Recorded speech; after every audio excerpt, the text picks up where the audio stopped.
the state.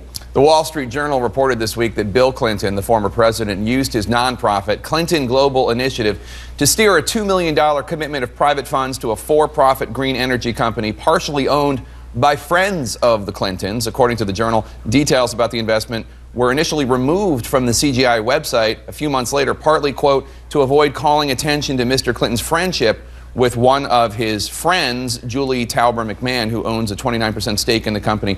What do you say to those who see this report and say, boy, this looks an awful lot like crony capitalism? Well, I don't know the details of the report. I've not read it. I take the Wall Street Journal.